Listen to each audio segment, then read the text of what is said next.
Hello and welcome to the Grand Line Review, your source for everything One Piece. Last week on the Arc Review, the world of One Piece changed irrevocably as we knew it with the events of Marineford. And this week, the planet is in recovery mode as we examine the post-war arc.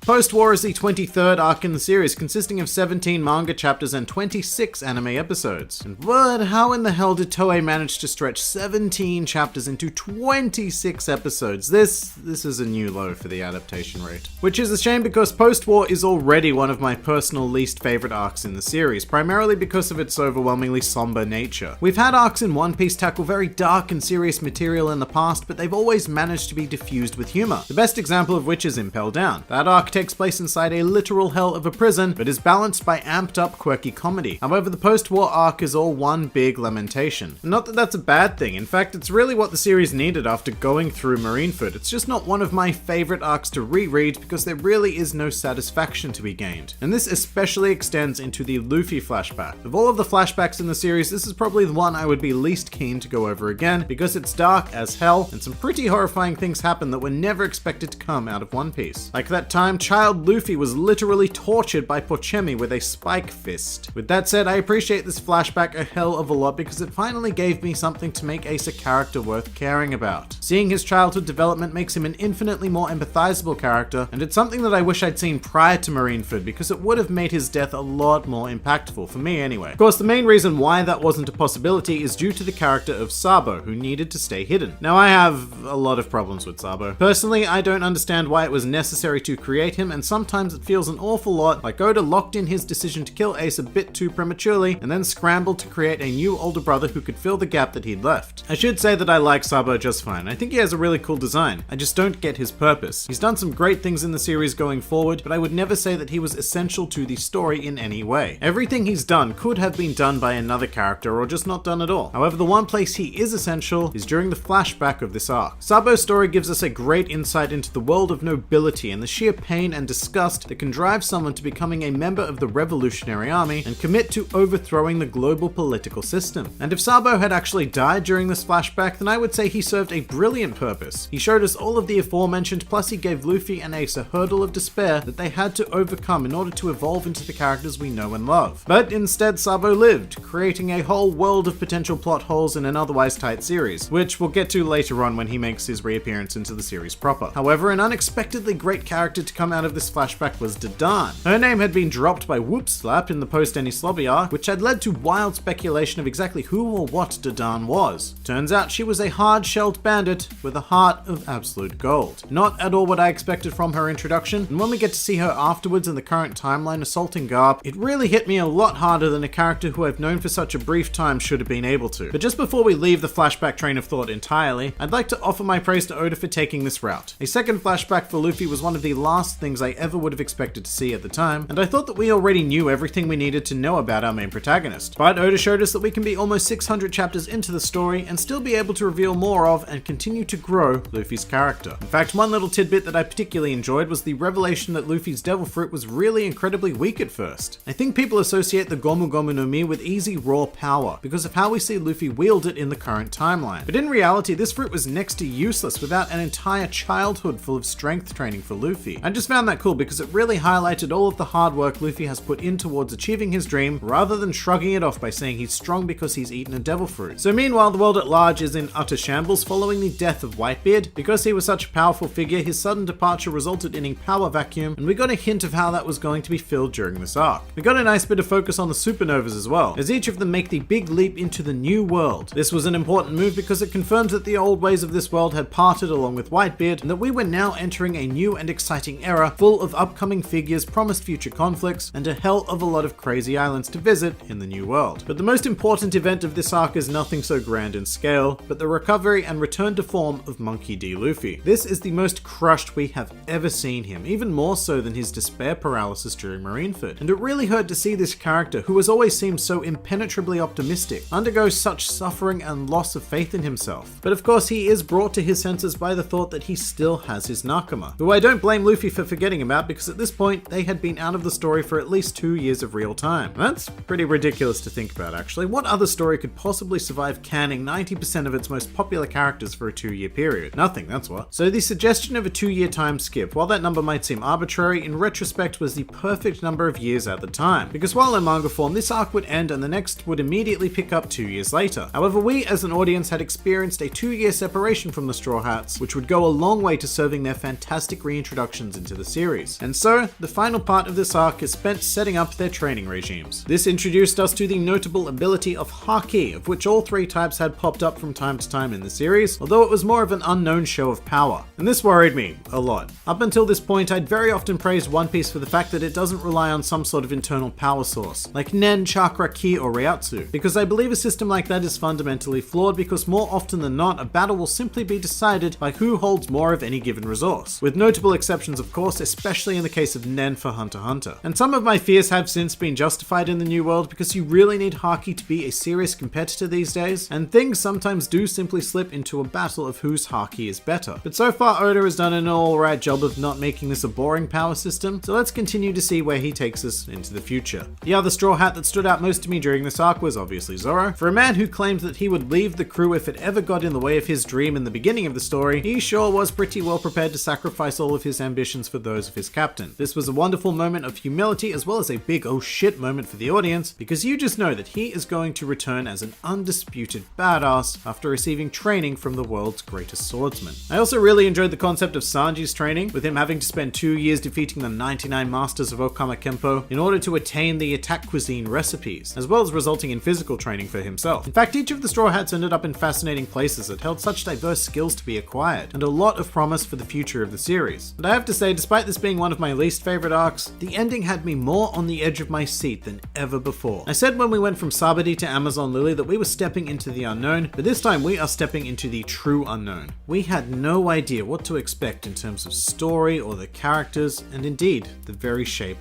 of the world. And that pretty much does it for the post-war arc. Next week, we will be reuniting with the Straw Hats after 2 entire years to recommence this incredible journey in the return to Sabaody.